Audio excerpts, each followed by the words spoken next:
Play 2 we have Edwin.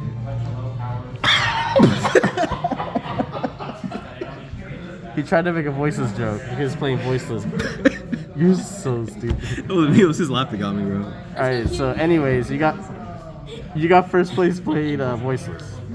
Yeah, man. I beat all the bozos today. Yeah. I'm just kidding. Nah, people didn't draw hand traps. I drew pretty well. That is what it is. Nah, you played through 2 hand traps. I saw you. Sometimes you can do that. Sometimes you can't, though. Alright, how many cards are in the main deck? 40. And you have been testing this. I know you've been cooking. I mean, there's really not that much spice. The deck core is the same. You got to play. It's essentially Tower's deck, so you got to get to your tower. And if you can do that, bolster with some hand traps, the in-archetype trap, usually pretty good. Okay. Alright, let's see your main deck. Okay, so to start off, I just have the rituals. Also, give us summarizations of these cards. Some people don't know what they do. Sure. So, honestly, I don't know his full name, but he's Skull Guardian. This is the new card. It's the retrain of the old Skull Guardian. Was that his name? Yeah. Yeah. So, basically, this card is an Omni-Negate. And on ritual summon, you can add a Voiceless Voice monster or one of the in-archetype rituals, the Light Warrior Dragons. It also gains 2,050 attack while you control low or no box, as they call it in OCG, whether you control it or if it's engraved. So it's basically 4,100 tower because some of the other cards in the deck let you make it untargetable. The next ritual I play is the Cerberus. Play 2 of it. It came up a lot today being the targeting protection. Like you normal summon Diviner and then they'll automatically try to imperm it, and then you just use this and they can resolve, which is really good. It's also a inherent special summon negate. So it comes up being one of your like defensive cards or control cards. New addition today. I'll be honest with y'all. I was ready to give the deck up, but I decided to play it today, and I've used this new Saphira card because somebody pulled it before the tournament and just said, hey, you should play. I was like, all right, sure. Actually not bad. Like having another ritual that just like does something is pretty good. And the fact that it's level 6 actually comes up because it's your only ritual that's not level 7. And sometimes like off Diviner, if you send Herald of the Arclight, you can still make it because it's level 6. And so it does come up sometimes you can do that. And like hand ripping them for 1, it doesn't sound that impactful, but if they already hand trapped you twice and if for some reason you're able to play through it, you know, you put them down 1 more card. If you talents look at their hand, think about another card, you know, that can actually end up like mattering at some point. So these are the 5 rituals I played today. I wouldn't change this number. This one could be whatever you want. I tried Odd-Eyes Pendulum Graph for a while, and it was pretty good, but honestly, a Spell Negate just is not. It's not what will like make or break your game. So, next card is, of course, the new one, the other retrain. It was called Novox before, but now it's called Low. The Prayers of the Voiceless Voice. It's like the Heart and Soul of the deck alongside the Skull Guardian. Whenever it's summoned, normal or special, you can put a continuous spell or trap that's Voiceless Voice in your spell trap zone. And also whenever it uses material, or actually no, whenever it's in graveyard and you ritual summon or special summon one of your light warrior ritual dragons, whatever it is, it comes back from the graveyard. And that's important because it can be used as the full material for the ritual summons of like your people, and then it can just get itself back. Yeah. So and then in order for Skull Guardian to be in the gate, this also has to be on the field, right? Yeah, it has to be on the board. So this card is like Heart and Soul of the deck alongside Skull Guardian. If you get those 2 along with the continuous spell that she sets, that's like pretty much your end board with whatever other interruptions you can get to. Okay. So this is the bread and butter of the deck. Next we have okay, this is also kind of bread and butter of the deck. It's the new Saphira card. When it's in graveyard, it can basically just act as a ritual spell. And then when it's in your hand, you can discard it, and you can send your ritual spell to the graveyard, and then you can add a ritual monster that's Light Warrior Dragon from your graveyard or deck to hand. So it's a pretty versatile card. It puts your ritual spell in grave, which is huge because that's how you can float if your big guys get outed by card effect. And then also it just is a ritual spell. So even if they ash this or like they ghost spell this, you can still like banish it from your graveyard like later on. And it's just a ritual spell. So if you already have the cards to play with, it's there. Very nice. Yeah, actually, it's actually a really crazy card in theory. Like, Cerberus, Dragon Sage of the Voiceless Voice. First time I've actually read his name. I just call him the not ritual Cerberus. Whenever your opponent activates a card or effect, you can bounce him to your hand as cost and special summon basically one of your rituals out from the deck for free. It ignores the summoning condition. It doesn't work with Odd-Eyes Pendulum Graph Dragon, which is another reason why I don't want to play that card anymore. But it works with all the other rituals that you have. So the main thing is that you bounce this Cerberus for the ritual Cerberus, and then you have an inherent special summon negate. How do you summon it, by the way?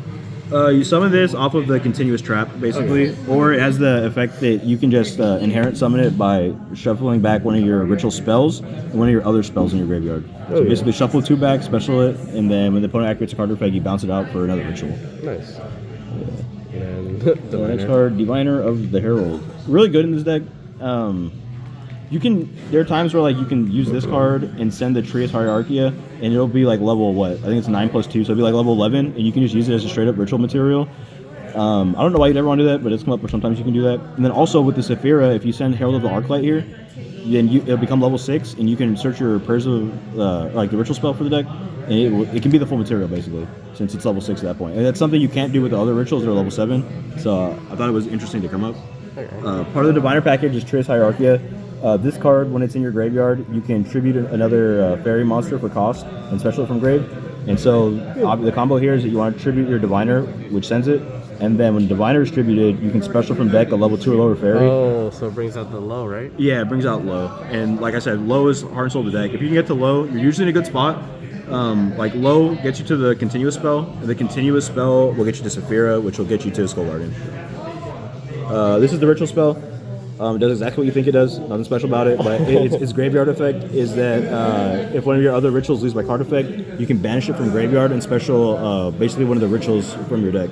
Okay. So it comes up being huge. Like you need like 3 of it, or just 2's fine? Nah, you don't need 3 of it. I mean, in theory, if you play like more of it, you could play through more hand traps because you hard open like the cards that you search. But it's just not a card that you really want to see in your hand. You want to get to it, like you want to foolish off Saphira effect. Okay. So.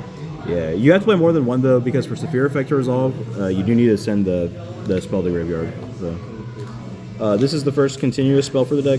It's Barrier the Voiceless Voice. This is what gives your people protection while you control low and you control a light ritual warrior or a dragon monster. None of your light monsters on the board can be targeted.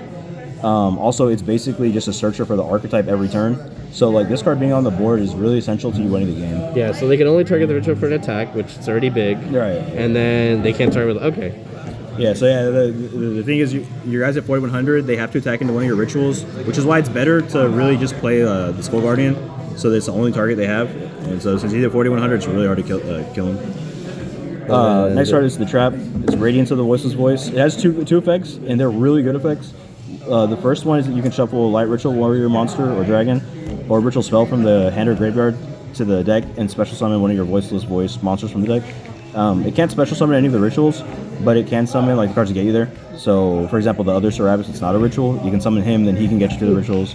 And the other effect is you can target cards that your opponent controls up to the number of rituals you have and pop them. And this card itself. Currently, we don't have a card to recycle this, but the next set we get one, and that'll be pretty good. But like put it back in the trap. Yeah, because honestly, like there are times where you kind of wish you had multiple, but because like you can't guarantee you go first, like you don't really want to see in your opening hand. It's like you're not gonna play multiple right now. But pre-preparation of rights, +1, right? It gives you 2 cards to hand. It gives you the ritual spell and the ritual monster listed on it, which is also good because it makes your Saphira like more easier to access if you open pre-prep. Next card, Called By. This deck really does get destroyed by hand trap sometimes. Like some hands you open where there's like nothing they can do, and then there are a lot of hands where you open where you need 1 card to resolve the play. And so I just feel like Called By is a shoo-in for that kind of situation. I also play 2 talents. Like I said, sometimes you just lose to hand traps. You need something to try to get you to play through it. You get Asher something or Valor, Ghost Spelled something, draw 2. You gotta try to play the game. Actually, I will say, I don't really need to talk too much about how broken this card is, but I took somebody's monster today that was like a level 12 light monster, and I ritual summoned with it, and that was pretty nice. Ash Blossom. A lot of people hate it right now, but if you enter a tournament, like you don't know what you're gonna play against. Like you're not guaranteed to play against anything, so it's like you still gotta play it. It really destroys rogue decks. But yeah, it gets sided out if I play against the fire matchups. Yeah. So they don't play with it? Yeah, I don't want them to get heated for free. Nibiru is pretty strong to the format. A lot of people play into it. They can't put up a negate before. Or if they do put up a negate, their board still just becomes worse afterwards. So, Nib. Imperm. Yeah, generic hand trap. Doesn't play into talents. You can draw it as your 6th card and it can still be decent. True. And then Super Polymerization. This deck is really bad at pushing through boards, so you kind of need like cards that are unfair to play. And I think Super Poly is one of those cards that you can play for that spot. Okay. And you've liked Super Poly? Honestly, I didn't really see too much today, but yeah, in theory it's good. In practice, like in other tournaments, it was pretty good. So yeah. Okay. Go to the extra deck. Link Rebo. Low is like the Heart and Soul deck, so you always have the level 1 to make off of it. Be careful though, because they can dark this back if they play Dark Charmer in their extra deck, your opponent. I also play Relinquish Anima as my other Link one. A lot of times if you Nibiru, you also underneath the EMZ, and your deck basically has access to low all the time, so you can make this really easily and try to just get rid of the token if you can't attack over it. Okay. That's the Link 1s. The Link 2s, I played double Dynamondo. Forever, I've been wondering why people play 2 of this card, and it came up today. Somebody Nibiru'd me, and I was doing the Dynamondo play. And so I had Prayer in the Graveyard and Prayer Special back a different ritual, and I just used a ritual in the token to make the second Dynamondo, and then I just played through the Nibiru. Because it just requires 2 monsters, including a ritual monster. Oh, okay. So you yeah. can play through Nib with this card. Okay. Yeah, like if you're trying to end on Dynamondo and you have Prayer in Graveyard, you can actually play through Nib. So yeah, it's fine. It's fine. Sky Striker Ace Azalea. In theory, this deck sucks at like playing through a board. So I try to get like I was told that this card could maybe help me play through a board because it can pop cards or something. Didn't summon it once. Probably don't need it. A lot of this extra deck is like really just like whatever you want to play. Yeah. But SPL Knight, this is a card that you do have to play. If you're trying to play competitively in the current format, you probably need at least 1 copy of this card, maybe like 2, maybe 3. Honestly. Everyone needs that card there. Yeah. If you play right now, you know this card's good. My own tech, I'll be honest, I play for 1 matchup, and it's the guy who's behind the camera. He plays Labyrinth. This card says it can't be targeted or destroyed by card effect, and it can be made with a level 7, aka most of the rituals in the deck. So, This motherfucker, bro. I play for him. I ain't gonna lie. It hasn't come up once because every time that I play against him, he's not playing Lab, but you know it is what it is. Oh, yesterday.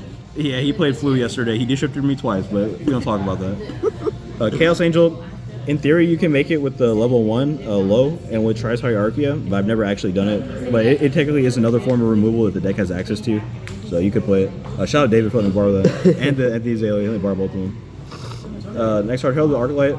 I played 2 because I don't really know why, but like off of Diviner, you really only need it once. But if for some reason you need it twice, you can have it. Yeah, I doubt it'll come up a third time. Yeah. Also, I got Maximus today. Somebody using a Dear Servant and Maximus, and I felt bad because Maximus is like the own whoever activates it can't send 2 with the same name, but the opponent can. So I sent double Herald, and I was able to play through basically the whole board off of that.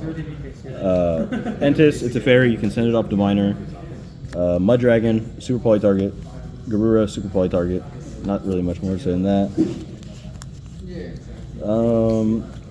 Typhon. I actually think this card's like okay because your deck is pretty bad. Like this card is really good in bad decks, to be honest. And so I think it serves a purpose. Yeah, I think you should definitely play it if you have it, but you don't need it. A lot of this extra deck is like not needed. And then Zeus. I only play this because I have talents in my deck.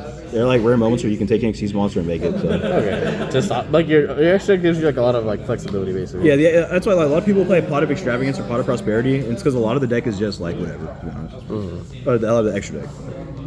Side deck, Joel Lockbird. I didn't want to main deck it because I think this card's a lot more niche into like the meta, and like I said, you don't really know what you're playing against in the meta, so I'd rather just play this.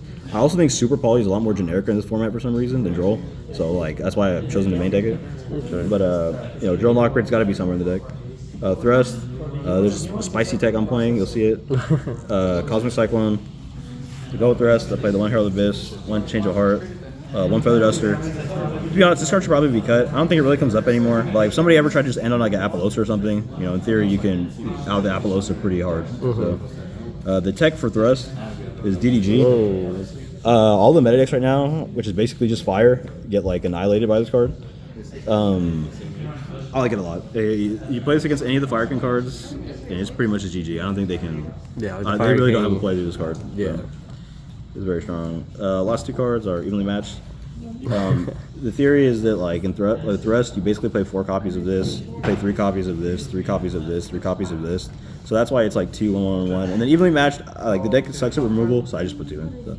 You don't want to lose to Labyrinth. Honestly, this isn't even for Labyrinth. This is literally for like this deck sucks against Rogue. Against meta, I think it's actually pretty decent, but against Rogue, it's like terrible, and you just need a card that beats Rogue, which is why I think evenly matched is good. I think Thrust is good. I think Talents is good in those matchups. Okay. So, fine. All right. Well, thank you, Edwin, for giving us your deck profile. Anything else to say about your deck? We'll be around next set. I'll say that. Next set we might win something. All right. See you, OP6. Oh no. All right. Well, you have a good night.